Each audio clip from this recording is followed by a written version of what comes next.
Assalomu alaykum rahmatullohi barakatuh. Xayrli kun qizlar. Sizlarning bugun sizning doktoringiz, suyukli doktor Seit Japarovna. Akushер-ginekolog, endokrinolog. Bugun bizning qo'zg'aydigan taqrib почти что biz 100 ayol bo'ladi, 90 deb точно borda. Ya'ni varikoz. Varikoz oyoq emas, конкретно женский жақтағы varikoz. Маткада, қынапта, жатыр мойнында, еріндерінде болатын варикоздар. Міне дәл осы сөземіз. Дәл сізде варикоз болатын болса, қай жеріңізде бар, астына комментарий жаза кетіңіздер. Себебі сол туралы сіздерге салатын боламыз видео, иншалла. Маған лайк басып қуантуды ұмытып кетпеңіздер. Және де толық ақпарат, жаттығу, кетіру жолдар туралы білгілеріңіз келетін болса, онда мен сіздің өзімнің инстаграм парақшам доктор Сeit Japarovnада күтетін боламын. Сол жаққа келіңіздер. Ендеше варикоз бұл не дүние и не істейді, да? Жалпы варикоз екіге бөлінеді. Ішкі варикоз және сыртқы варикоз. Яғни ол сыртқа қарай шығып көрініп тұратын варикоз, немесе ол бұлшықтың ішінде жасырынып жататын варикоз. Варикоз деген не? Например, нормада біздің тамырымыз осындай болатын болса, бізде варикоз болған кезде ол осылайынан жуандап кетуі. Міне осы варикоз. Енді бұл несімен опасно, бұл қай уақытта болады? Қараңыз. Егер сізде жатырда варикоз бар деді, бұл жатырда варикоз уже тадам ойлану керек. Ол тек қана жатырда емес. Қалай ол жүктен басып өстіп келді, бірден жатырға фукат ісініп кете саған жоқ қой. Міне сол себептен жатырда варикоз уже тук ойланамыз. Значит, жоғары көтерілеміз. Бауыр бірінші очередь. Бауыр, значит, страдает. Ол қан дұрыс бөлемей жатыр, ол фильтр дұрыс жасай алмай жатыр. Если бауыр страдает, значит, оның жандағы ұйқы безбен өте қиналып жатыр. Егер ол қиналып жатыр, значит, мына ауыз тыйылмай жатыр. Біз дұрыс емес тамақтанып жатырмыз. Бізде су жоқ, бізде обезвоживание кетіп бара жатыр, дұрыс су іше алмайсыз, значит, сіз. Если ол страдает, значит, біздің элементары сүйектің ішіндегі май, вот жіліктің майын ішеміз, сол жақтан эритроцит дұрыс өндірілмей жатыр. Егер олар страдает сізде, да, онда ары қарай бізде бауыр кетеміз жоғары өкпе жаққа қарай, одан кейін жүрекке. Значит, жүректе тоже нагрузка бар.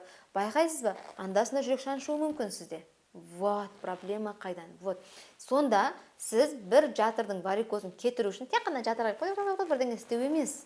Сіз барған жатырға жасап алып, жаңағыдай ем алып, бірдеңе нәзір істеп, или жаңағыдай неше түрлі қазір уколдар шығып кетті, варикоз кетіп тастайды, сондайлар қолданғаннан ол жоқ болған жоқ. Оның түпкі себеп, негізгі тамыр қайда? Ең главный тамыр бұл жүректе. Ең бірінші. Ол судан ары қарай келді, бір жерде функциясы бұзылады. Функция жиі бұзылады өкпе мен бауырда. Ол өзінен жатырға келіп, немесе аяққа келіп бұзылып кетпейді. Сіз аяғыңызға укол салып тамырды көрсетпей қоюыңызға болады, бірақ тамыр жіңішкеп кеткен жоқ ол жерде. Ол жерде склероз пайда болады, наоборот, да. Ол тамыр ешқайда кете алмайды, наоборот, новый тамырды шығарады. Ол да өзінше қауіптілігі бар, яғни. Сол себептен менің қыздарым бүгіннен бастап сізге айттым, осындай варикоздар бар деп, бұл несімен зиян, қалай босанасыз? Әрине, егер сізде бірінші, екінші степен болса, босануға болады. Ал сізде үшінші степен болса, үлкен сұрақ белгісімен.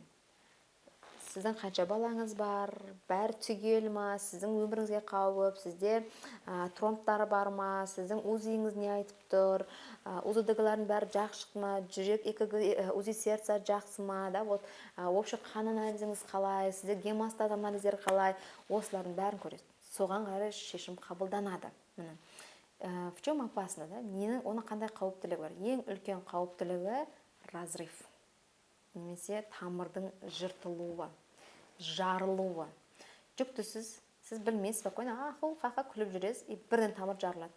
Ол либо сыртқа қарай бірден гематома ісініп кетуі мүмкін, немесе ішке кетуі мүмкін. Ал егер сыртқа кетсе, ол білінеді, көрінеді, ауырады, жақсы, сіз барып оның алдын аласыз. Ал ішке қарай кететін болса, бала шетінеу мүмкін, сіздің өмірге қауіп келуі мүмкін, сіз өзіңіз өліп кетуіңіз мүмкін, не только бала, да? Яғни оны тоқтата алмай қалып, сіз іштегіні білмей жүре беруіңіз мүмкін. Міне, сол үшін варикоз өте опасно. Варикоз бір күнде шықпайды. Ол біраз уақытта бірден мына жерден тұрып, мынандай болып ісініп кетпейді. Значит, мынандай болу үшін кемінде 1 жыл уақыт кетеді. 1 жыл. Ендеше болған не істейсіз? Ең бірінші орында анемия емдейсіз. Анемия емде ол тек қана гемоглобин емес.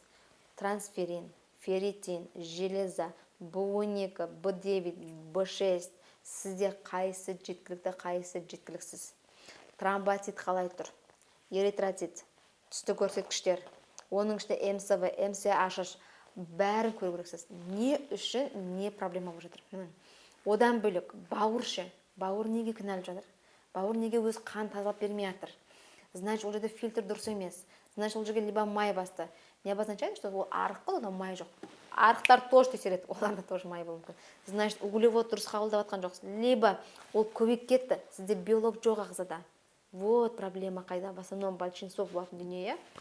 Сондықтан варикоз кетіргіңіз келе ма? Осының бәрін круг емдейсіз, чтобы сізде қайталанып шықпау үшін. Бұл бірінші. Екіншіден, постоянно жаттығу. Значит, сізде лимфа застой. Ол қан айналымы дұрыс жүрмейді. Яғни қолыңыз көндіге қимылдатасыз, билейсіз де күшті жүреді. Ал аяқ қимылдамаса ол жүрмейді. Не үшін? Мысалы, комаға түскен жатып қалатындар, иә? Жатып қалған кезде ол тұра алмайды, қиналмайды, аунай алмайды. Оларға не істейді?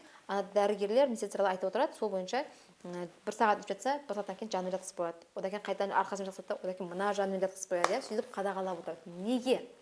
Себебі сол тамырда айналым болу үшін. Міне. Сіздің 62 тамырыңыз өзінде жүгіріп жұмыс істей бермейді. Оған қимыл, іс-әрекет керек. Сол үшін біз всегда ұсынатынымыз бұл жаттығу. Бірақ тек жаттығумен ол, конечно, результат болмайды. Оған қосымша витаминнің орнын толықтыру, анемияңызды емдеу, ас қорыту жүйесіне мән беру, уақытылы тамақ ішу. Уақытылы тамақ деген бұл каждый кетіп бара жатқан кезде аузына бірден салып кетіп жеп жүру емес. Ал сағат 9-ба завтрак, обед 1, полдник 4, ужин 7. Конкретно осы тамақ ішу.